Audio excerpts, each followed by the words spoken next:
இயேசுவில் எனது அன்பிற்குரியவர்களே, உங்களுக்கு என்னுடைய இதயம் கனிந்த வாழ்த்துக்கள். வணக்கம்.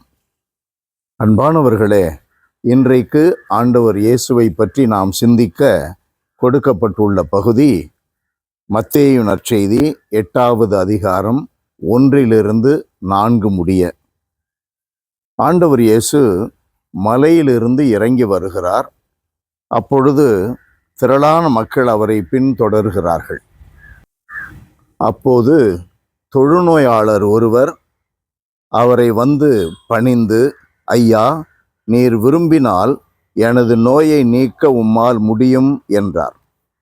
இயேசு கையை நீட்டி அவரை தொட்டு, நான் விரும்புகிறேன், உமது நோய் நீங்குக என்று சொன்னார். உடனே தொழுநோய் நீங்கியது.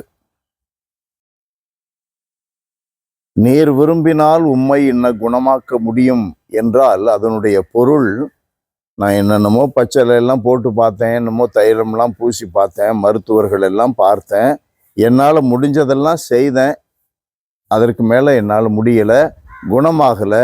ஆண்டவரே, நீர் அனைத்திலும் வல்லவர்,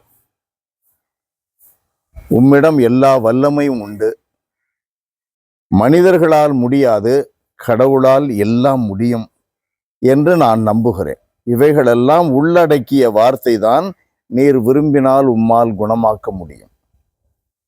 அன்பானவர்களே, நாம் ஒரு காரியத்தை கடவுளிடமிருந்து பெற்றுக்கொள்ள வேண்டும் என்றால் கடவுளால் எல்லாம் முடியும் என்ற நம்பிக்கை வேண்டும்.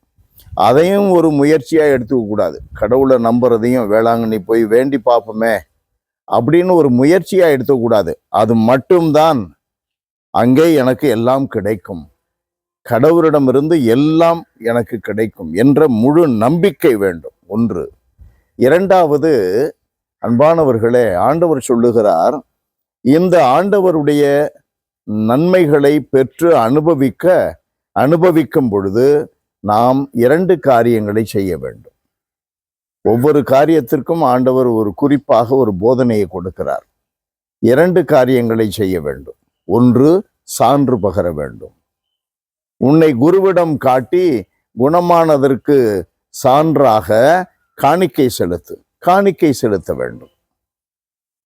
ஒன்று, சான்று பகர வேண்டும். என்னை ஆண்டவர் குணப்படுத்தி இருக்கிறார், எனக்கு கடவுள் இந்த நன்மையை செய்துள்ளார், எனக்கு இந்த நன்மைகள் எல்லாம் இருக்கிறதென்றால் நான் இப்படி வளமாக இருக்கிறேன், சுகமாக இருக்கிறேன், நான் வெற்றி பெற்றுள்ளேன் என்றால் அதனுடைய பொருள் கடவுள் இரக்கத்தோடு என்னை கவனித்துக் கொள்ளுகிறார்.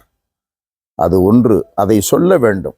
யாருக்கும் சொல்ல வேண்டாம் என்று இயேசு சொல்லி இருப்பது, முதலில் நீ செய்ய வேண்டியதை செய்துவிட்டு மற்றவர்களுக்கு விளம்பரப்படுத்து என்பதனுடைய பொருள்தான் விளம்பரப்படுத்தாதே. அதன் பின்னால் இருக்கின்ற அந்த கருத்தை புரிந்து கொள்ள வேண்டும். யாருக்கும் சொல்லாதே என்றால் அவன் இன்னும் பலருக்கு சொல்லுகிறான். நற்செய்தியிலே பல புதுமைகளிலே நாம் அதைத்தான் பார்க்கிறோம். அன்பானவர்களே, அதை செலுத்துவது, நன்றி செலுத்துவது மட்டுமல்ல, சான்றாக வாழ்வது மட்டுமல்ல, காணிக்கை செலுத்துவது மிக முக்கியமானது. அடையாளம். It is a sign that we are grateful to God and His mercy. அன்பான எங்கள் ஆண்டவரே, பேரிரக்கம் மிகுந்த எங்கள் கடவுளே, உம்மை போற்றி புகழுகிறோம், தாழ்மையோடு ஆராதிக்கிறோம். ஆண்டவரே, எங்களுக்கு தினம்தோறும் நீர் பல நன்மைகளை செய்கிறீர்.